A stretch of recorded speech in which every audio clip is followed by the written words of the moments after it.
ஓம் நம சிவாய. சிவாய நம, வய நமசி, யநம சிவ, நம சிவாய, மசிவயன. அனைவருக்கும் வணக்கம். அடியால் சிவலோக நாயகி சித்தர் பேசுறேன். இன்னைக்கு நம்ம பார்க்கக்கூடிய தலைப்பு திருமண தடை பற்றிய காரணங்கள். அதாவது ஒரு மனுஷனுக்கு திருமணம் அப்படின்றது ரொம்ப ரொம்ப முக்கியமானதுங்க. ஒருத்தர் ஜனிக்கிறதுல இருந்து மரணிக்கிறது வரை திருமணம் அப்படின்றது மறக்க முடியாத காரணம் இல்லையா? ஸோ அந்த திருமணம் அப்படின்றது தடைபட்டு போகுது. அது எதனால தடைபட்டு போகுது, அதை பத்தின காரணத்தை இந்த வீடியோவில் நம்ம பார்க்க போறோம். அதாவது பொதுவா இந்த ராசி நல்லா இருக்கு, அந்த ராசி நல்லா இருக்கு, இதெல்லாம் சொல்றது கோச்சார பலன்கள். அது திருமணத்திற்கு சூட்டபிள் ஆகாது.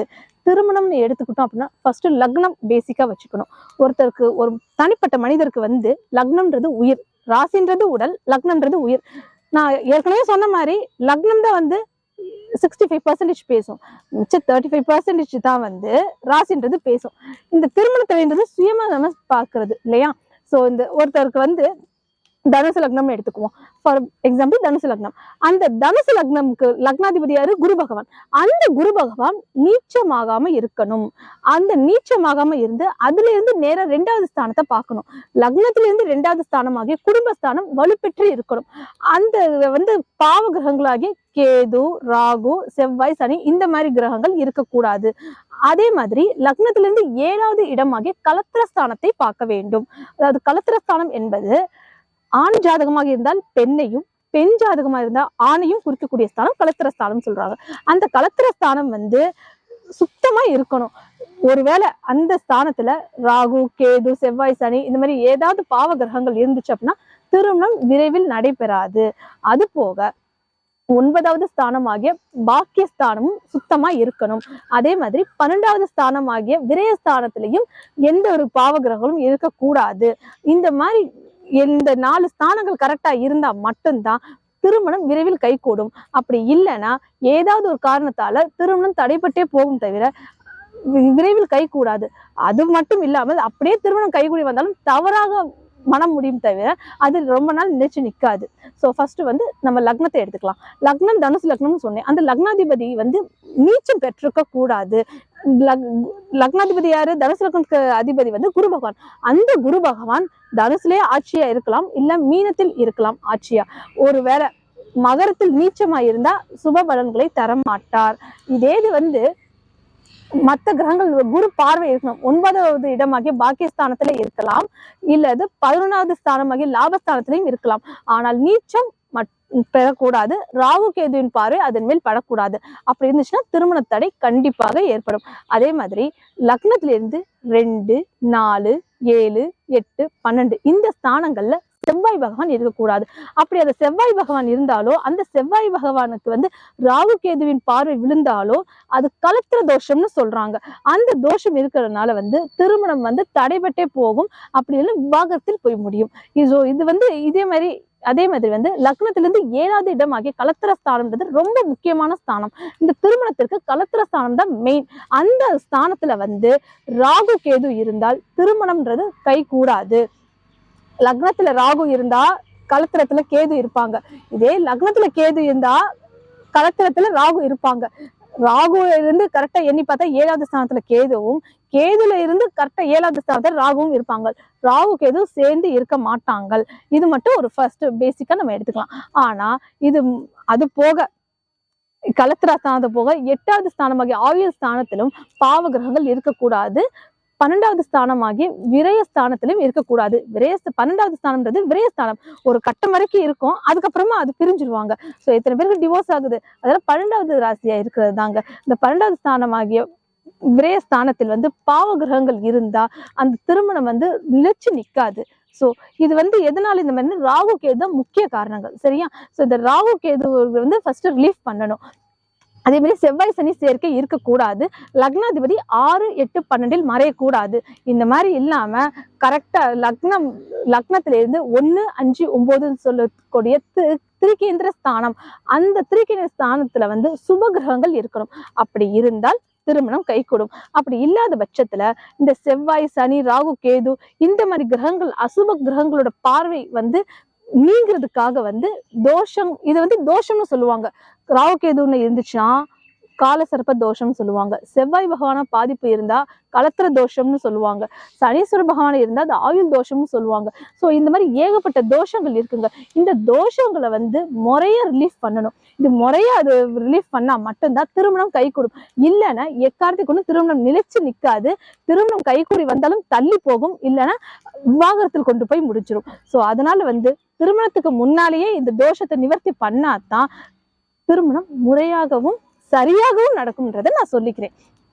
சோ இந்த தோஷத்தை எப்படி நிவர்த்தி பண்ணலாம், இந்த ராகு கேதுவை வந்து எப்படி நம்ம ரிலீஃப் பண்ணலாம். ராகு கேதுவுக்கு வந்து உருவம் கிடையாது, நிழல்கிரகங்கள்னு ஏற்கனவே சொல்லியிருந்தேன். சோ அந்த மாதிரி அந்த நிழலை வந்து எடுக்கணும். நிழல் விலகினாத்தானே, அந்த இருள் விலகினாத்தானே ஒளின்றது நமக்கு கிடைக்கும். சோ அந்த நிழல் விலக வைக்கணும். அதே மாதிரி செவ்வாய் சனி பார்வை வந்து குரூர பார்வை கருணை பார்வையை மாத்தணும்.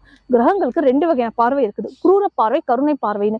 குரூரமா பாக்குறதுனாலதான் வந்து நமக்கு இந்த மாதிரி தோஷங்கள் சாபங்கள் இந்த மாதிரிலாம் ஏற்படுது. இது வந்து முன்னோர்களை பேஸ் பண்ணி வைக்கிறது, பஞ்சமகா பாதங்கள்னு சொல்லுவாங்க, அதை பேஸ் பண்ணி வர்றது. சோ இந்த குரூர பார்வையில இருந்து கருணை பார்வையை மாத்தணும். அதுக்கு ஒரு சில பரிகாரங்கள் செஞ்சுதான் ஆகணும். தோஷம்னு ஒண்ணு இருந்தா யோகம்னு ஒண்ணு இருக்கத்தான் செய்யும். அது நம்ம தான் முறையா செய்யணும். அந்த தோஷத்தை எப்படி நிவர்த்தி பண்றது, அந்த தோஷத்துக்கான பரிகாரங்கள் என்ன, ராகு கேதுக்கான பரிகாரங்கள் என்ன, செவ்வாய்க்குரிய பரிகாரங்கள் என்ன, சனீஸ்வரனுக்குரிய பரிகாரங்கள் என்ன, இதுக்கான எல்லா பரிகாரத்தையும் சிவகுருநாத சித்த சுவாமிகள் விளக்கம் அளிப்பார். இப்பொழுது திருமண தடை பற்றிய காரணத்தை நான் கூறினேன்.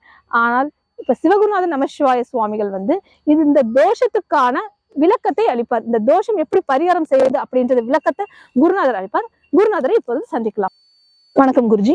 ஓம் நமச்சிவாய. குருஜி, திருமண தடை பற்றிய காரணங்கள் அப்படின்ற இந்த வீடியோல வந்து நிறைய பேர் ஏகப்பட்ட டவுட்ஸ் கேட்டுட்டு இருக்காங்க.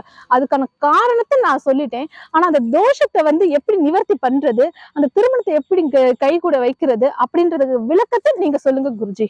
ஓம் நமச்சிவாய. வணக்கம் நமச்சிவாயம். என்னாருடைய சிவனையை போற்றி, எந்நாட்டவருக்கும் இறைவா போற்றி. சடையாய் எனுமால் சரணி எனுமால் விடையாய் எனுமால் வருவா வலுமால் மதையார் குவளை மலரும் மருகள் உடையாய் இதகமோ உள்மொழிவே என்னும் தேவார பதிகத்தினுடைய அருக்கடாச்ச சக்தி திருமணத்திற்கான தேவார பதிகத்தினுடைய அடியை தொடங்கி ஆன்மீக பக்தர்களுக்கும் ஆன்மீக அன்பர்களுக்காகவும் தோஷ பரிகார நிவர்த்தியினுடைய விளக்கத்தை எளிமையாக சொல்ல கடமைப்பட்டிருக்கிறேன். பல ஆன்மீக பக்தர்கள் தோஷ நிவர்த்தி என்று ஒவ்வொருவரும் ஒவ்வொரு வகையாக சொல்கிறார்களே, இது உண்மைதானா, இது போலிதானா, இல்லை பொய்யா என்று பல சந்தேகங்களுடன் பல மாதிரி ஆன்மீக பக்தர்கள் கேட்கிறார்கள். கண்டிப்பாக நன்மை என்று இருந்தால் ஒரு தீமை ஒன்று உடனே நம்மை வந்து கொண்டே இருக்கும். தீமை வரும்போது தீமையே வந்து கொண்டிருக்கிறாது. அதற்கு உண்டான நன்மையையும் நமக்கு கிடைக்கும் ஆற்றலை நாம் தெய்வத்தினுடைய அனுகிரகத்தாலும் நம்மளுடைய ஒழுக்கமான நடவடிக்கையாலும் அதை நம்மால் பெற முடியும். தோஷம் என்பது பல பேர் கேட்டுக்கொண்டிருக்கிறார். தோஷம் என்றால் என்னவென்று எங்களுக்கு ஒரு சாதாரண மக்களுக்கு புரியும் அளவுக்கு சொல்ல வேண்டும் என்று பல ஆயிரக்கணக்கான ஆன்மீக பக்தர்கள் பல பல ஆன்மீகவாதிகளும் கேட்டுக்கொண்டிருக்கிறார்கள். சுருக்கமாக சொல்ல போனால் இப்பொழுது நாம் ஒரு விளக்கை ஏற்றி வைத்திருக்கிறோம். அந்த விளக்கிற்கு முன்னால் நாம் ஒரு திரையை போட்டுவிட்டால் அந்த பக்கம் உள்ள விளக்கினுடைய வெளிச்சம் நமக்கு தெரியாது. அதே போல் அந்த திரையை விளக்கினால்தான் நாம் எதிரே நின்று விளக்கை பார்க்கும் பொழுது அந்த விளக்கினுடைய வெளிச்சம் தெரியும். ஆகவே அந்த திரை என்னும் ஒரு தோஷத்தை நிவர்த்தி பண்ணும் போது நாம் ஒரு எரியக்கூடிய தெய்வத்தின் ஆற்றலை விளக்கினுடைய சக்தியை, அந்த ஒளியினுடைய சக்தியை நாம் காண முடிகிறது. அதுபோல் இப்பொழுது மழை வருகிறது. நாம் நினையாமல் நம் உடம்பு நினையாமல் வீடு போய் சேர வேண்டும். அதற்கு என்ன செய்வது? ஒரு குடையை பிடிக்கிறோம். குடையை பிடித்து கொண்டு நாம் நினையாமல் வீடு போய் நல்லபடியான முறையில சேர்ந்து விடுகிறோம். அதே போல் குடையை பிடித்தால் நாம் மலையில இணையாமல் செல்வது போல் இந்த தோஷத்தை நிவர்த்தி செய்தால் நம் வாழ்க்கையில் எந்த ஒரு மனக்கசப்பும் இல்லாமல் நம்முடைய வாழ்க்கை நல்லபடியான முறையிலே ஒரு ஆன்மீகமான முறையிலே ஒரு வலிமையான முறையிலே செல்லும் என்பது தத்துவம். அதே போல் ஒரு எலக்ட்ரிக் வேலை செய்பவர் ஒரு எலக்ட்ரிக் வேலை செய்து கொண்டிருக்கிறார். கரண்டிலே வேலை செய்யும் பொழுது அவர் கையிலே கையுறை அணிந்து கொள்கிறார். கையுறை அணிந்து கொள்ளும் பொழுது அது எலக்ட்ரிக் ஷாக் அடித்தாலும் நமக்கு அதை வேலை செய்வதற்கு அந்த பாதிப்பு ஏற்படுவதில்லை. அதுபோன்று நாம் எப்படி எலக்ட்ரிக் வேலை செய்பவர் அந்த கரண்டினுடைய ஆபத்திலிருந்து தப்பிப்பதற்கு கையுறை அணிந்து வேலை செய்கிறாரோ, அதுபோல் நாம் செய்யக்கூடிய தோஷ பரிகார நிவர்த்தி என்பது நமக்கு வரும் அந்த ஆபத்தை அந்த பிரச்சனைகளிலிருந்து நம்மை காத்து நம்மளை வழிமாற்றத்தை செய்து ஒரு அருக்கடாச்ச வழியிலே நம்மளை கொண்டு செலுத்தும். ஆகவே தோஷ நிவர்த்தி என்பது மக்கள் அனைவருக்கும் எளிமையானவருக்கும் புரியும்படி சிறிய விளக்கங்களை நான் சொல்லி இருக்கிறேன். மற்றபடி ஜாதக ரீதியாக தோஷம் என்பது என்னுடைய அடியனுடைய சீடர் சர்க்குரு நாயகி சிவலோக நாயகி சாமிகள் சொன்னது போல் ஒவ்வொரு தோஷமும் கண்டிப்பாக ஜாதக ரீதியாக முறையாக ஜாதகம் சரியான முறை எழுதி அதை நாம் தேவப்பிரசன்னம் போடும்போது அதை கணிக்கும் போது அனைத்து தோஷ பிரச்சனைகளும் அதில் உள்ள நன்மை தீமை தெரிந்துவிடும். அப்படி தெரியும் போது அதில் பிரச்சனை இருக்கு. இன்றைய காலகட்டத்திலே ஆண்களுக்கு பெண் வரன் கிடைப்பதும் பெண்களுக்கு ஆண் வரன் கிடைப்பதும் மிகவும் அரிதாக இருக்கிறது. ஆணுக்கு ஒரு தகுதி இருந்தும் 40 வயது 35 வயது 50 வயது கூட திருமணம் செய்யாமல் பெண் அதற்கு ஒரு ஆண் நல்ல திறமையாகவும் நல்ல ஆற்றலாகவும் இருக்கும் ஆணுக்கு ஒரு நல்ல அதற்கு அமைப்பார் போல் பெண் கிடைப்பது சிரமமாக இருக்கிறது. பெண் அறிவும் ஆற்றலும் ஞானமும் இருக்கும் பெண்ணுக்கு அதற்கு தகுந்தாற் போல் ஒரு ஆண் வரன் நல்லபடியான முறையிலே அமைவதற்கும் இந்த காலகட்டத்திலே மிகவும் சிரமமாக இருக்கிறது. ஆகவே அவர்களுக்கு வயது முதிர்ச்சி ஏற்பட்டு விடுகிறது. எனவே இந்த காலகட்டத்திலே அதனுடைய ஜாதகத்தை நல்லபடியான முறையிலே சித்தருடைய அருள்வாக்கால் நல்லபடியான முறையிலே கணித்து சித்தருடைய அருள்வாக்கால் நல்லபடியான முறையிலே கணித்து அதில் என்ன குறைகள் இருக்கிறது, என்ன நிறைகள் இருக்கிறது, ஏன் இந்த தடைபடுகிறது, என்ன காரணம் என்பதை தீர்க்கமாக என் அரியனுடைய குருநாதன் திரு அண்ணாமலையார் அருட்கடாட்சத்தால் அதை ஆராய்ந்து அந்த தோஷ நிவர்த்திகளை சரிவர செய்து கொண்டு இன்று நூற்றுக்கணக்கானவர்கள் வயதாகியும் திருமணம் ஆகாதவருக்கு நல்லபடியான முறையிலே வாக்கு சக்தியுடன் நல்லபடியான முறையிலே அந்த பரிகாரத்தை நிவர்த்தி செய்து இன்று திருமணம் அடைந்து அவரவர்கள் இன்று திருமணமாகி நல்லபடியான முறை குழந்தைகளெல்லாம் பெற்று நல்லபடியான முறையிலே ஒரு சந்தோஷமான வாழ்க்கையிலே இன்று இருந்து கொண்டிருக்கிறார்கள். அவர்கள் அரியணை தொடர்பு கொண்டு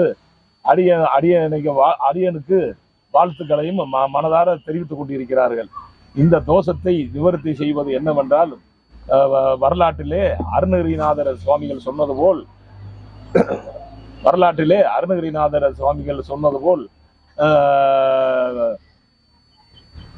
ஓடிக்கிட்டு இருக்கா இல்ல நீங்க கட் பண்ணுங்க, திருப்பி அதுல ஜாயின் பண்ணுங்க.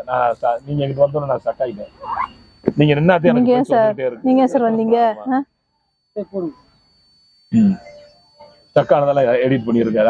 அதான் ஒரு பார்த்து இந்த கலியுக காலத்திலே நம்மளுடைய முன்னாள் கலியுக காலத்தில் வாழ்ந்த மகான் அருணகிரிநாத சுவாமிகள் சொன்னது போல் என் செயலாவது யாதொன்றும் இல்லை தெய்வமே இனி உன் செயலே இனி உணரப்பெற்றேன்.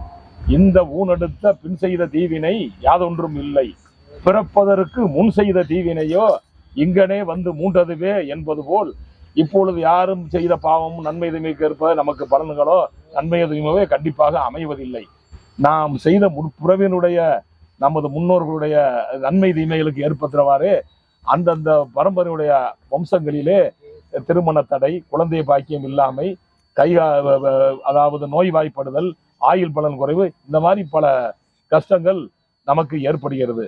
அதை அவரவர்களுக்கு ஜாதகத்தின் மூலம் நல்லபடியான முறையிலே தெய்வத்தினுடைய திரு அண்ணாமலையானுடைய அரியனுடைய குருநாதர் போகர் சித்தருடைய இடைக்காடல் சித்தர் ஸ்ரீ பாம்பாட்டி சித்தருடைய அருக்கடகத்தால் தேவப்பிரசன்னம் மூலம் அறிந்து சரியான முறையிலே அதற்கு உண்டான பரிகார பலனை அடியேன் இதுவரை 20 வருடங்களாக இந்த பெரும் சிவத்தொண்டை நல்லபடியான முறையிலே என் குருநாதர் வாக்கின்படி அடியேன் செய்து கொண்டு இன்று நூற்றுக்கணக்கானவர்கள் வயதாயும் இருந்தவர்கள் இன்று திருமணமாகி நல்லபடியான முறையில் குடும்பம் அமைந்து நல்லபடியான வாழ்க்கை வாழ்ந்து இன்று சந்தோஷமாக இருக்கிறார்கள். ஆகவே ஜாதகத்தில் உள்ள தோஷம் என்பது கண்டிப்பாக அதில் வாழ்க்கையின் தத்துவத்திற்கு உகந்ததே. அதை நல்லபடியான முறையிலே தெரிந்து கொண்டு அதன் உண்டான பிரச்சனைகளை தீர்த்து நமக்கு பிரச்சனைகளை தீர்க்கும் பொழுது அதை நிவர்த்தி செய்யும் பொழுது நமக்கு ஒரு நல்லபடியான முறை பாதை கிடைக்கிறது. நமக்கு உண்டான பெண் எங்கே இருக்கிறான் என்பதும் நமக்கு தெரிய வருகிறது. பெண்ணுக்கு உண்டான ஆண் வரனும் எங்கே இருக்கிறான் என்பது பஞ்சபூத அந்த ஆற்றல் சக்தியால் நாம் தோஷத்தை நிவாரணத்தை செய்யும் பரிகாரத்தின் யார் மூலியமாவது எவர் மூலியமாவது நமக்கு அருகில் இருக்கும் வீட்டில் இருப்பவர்கள் மூலியமாவது நமது பெண்ணுக்கு மாப்பிள்ளையும் மாப்பிள்ளைக்கு பெண்ணும் கண்டிப்பாக நல்லபடியான முறையிலே அமையும் காலகட்டம் இந்த பரிகார நிவர்த்தியின் மூலமாக ஒரு சக்தி ஏற்படுகிறது. ஆகவே இந்த வயதாகியும் திருமணம் நடக்காதவர்கள், ஆணுக்கு பெண் கிடைக்காதவர்கள், பெண்ணுக்கு ஆண் கிடைக்காதவர்கள், பல இந்த மாதிரியான ஒரு சூழ்நிலை உள்ளவர்கள் அடியனை தொடர்பு கொண்டு கீழே உள்ள நம்பருக்கு அடியனை தொடர்பு கொண்டு மற்ற ஜாதகத்தை அனுப்பி வைத்து அதை தெரிந்து கொண்டு அதனுடைய பரிகார பலன்களை நல்லபடியாக செய்து நல்லபடியான முறையில் திருமண வாழ்க்கையில் நல்லபடியான முறையிலும் மற்றபடி அதாவது வேலை வாய்ப்பு படிப்பு ஞானம் அனைத்திற்கும் உண்டான தீர்வை பெறலாம் என்பது அடியனுடைய குருநாதர் அண்ணாமலையான் சரி அருணாச்சலத்தின் அருள்வாக்கு. என் குருநாதன் சரி போகர் சித்தர் சரி இறைக்காட சித்தர் சரி பாம்பாட்டி சித்தர் அருக்கடாச்சத்தால் மக்கள் அனைவருக்கும் நல்லபடியான முறையிலே ஆன்மீக தொண்டு செய்வதே இந்த சிவகுருநாத சித்தருடைய கடையாய கடமையும் அன்னதான தொண்டு செய்வதையே 25 வருடங்களாக லட்சியமாகவும் நான் அடியேன் கொண்டிருக்கிறேன். அன்னதான தொண்டை பசியின்றி வருபவர்களுக்கு அன்னதானமே மிகச் சிறந்தது என்று என் குருநாதருக்கு குருநாதராய் வழங்கிய திருவண்ணாமலையிலே ஜீவமுக்தியாய் குடியுண்டுள்ள ஸ்ரீ விருப்பாட்சி சித்தரும் ஸ்ரீ மகா யோகி காட்டு சிவா சித்தரும் ஸ்ரீ குகை நமச்சிவாயம் சுவாமிகளும் ஸ்ரீ ஈசானிய ஞானதேசிவர சுவாமிகளும் இன்னும் பல அரியனுடைய குருநாதரை திகழக்கூடியவர்களுடைய அருக்கராசத்தால் அன்னதான தொண்டே சிறந்தது, சிவத்தொண்டே சிறந்தது. பக்தி பெருகட்டும், அமைதி பெருகட்டும், உழைப்பு பெருகட்டும் என்று குருநாதர் சொன்னது போல் மக்கள் அனைவரும் நோய் நொடி இல்லாமல் இந்த தேசத்திற்கான நன்மைகளை செய்தும் தன் குடும்பத்திற்கான நன்மைகளுக்காக உழைத்தும் நல்லபடியான முறையிலே அவரவர் திறமைக்கு என்ன இருக்கிறதோ அந்த அடிப்படையிலேயே நல்லபடியான முறையிலே இருந்து சிறந்து விளங்கி ஆன்மீக பக்தியுடன் குடும்ப வாழ்க்கையிலே சிறப்பாக இருக்க வேண்டும் என்பதே சித்தர் சிவகுருநாதரினுடைய நமச்சிவாய சுவாமிகளுடைய தலையாய கடமை. அதை 25 வருடங்களாக மிகவும் பக்தியோடும் மிகவும் என் குருநாதருடைய அருள்வாக்கோடும் செய்து கொண்டிருக்கிறேன். ஓம் நமச்சிவாயா. திருச்சிற்றம்பலம், திருநீலகண்டம், தில்லை சிதம்பரம். ஓம் நமச்சிவாயா. இந்த நேர்களே, இன்னைக்கு குருநாதர் கொடுத்த விளக்கம் அனைவருக்கும் பயனுள்ளதா இருக்கும்னு நாங்க எல்லாரும் நம்புறோம். இதை பத்தி வேற ஏதாவது விளக்கம் தேவைப்பட்டுச்சு அப்படின்னா ஸ்கிரீன்ல தெரியல இந்த நம்பருக்கு கால் பண்ணீங்கன்னா உங்களுக்கு தேவையான விளக்கத்தை பெற்றுக்கொள்ளலாம். குருநாதர் இந்த மாதிரி ஏகப்பட்ட பரிகாரம் செஞ்சு எல்லாருக்கும் நல்ல வரன் கழித்து மன வாழ்க்கை நல்லவராக அமைவதற்கு வல்லவர் என்பதை தெரிவித்துக் கொள்கிறேன். வேற ஏதாவது டீடைல்ஸ் தேவைப்பட்டுச்சு அப்படின்னா ஸ்கிரீன்ல தெரிய நம்பருக்கு கால் பண்ணுங்க, தேவையான விளக்கத்தை பெற்றுக்கொள்ளலாம். இப்படிக்கு சிவலோக நாயகி சித்தர். ஓம் நம சிவாய. சிவாய நம. ஓம்.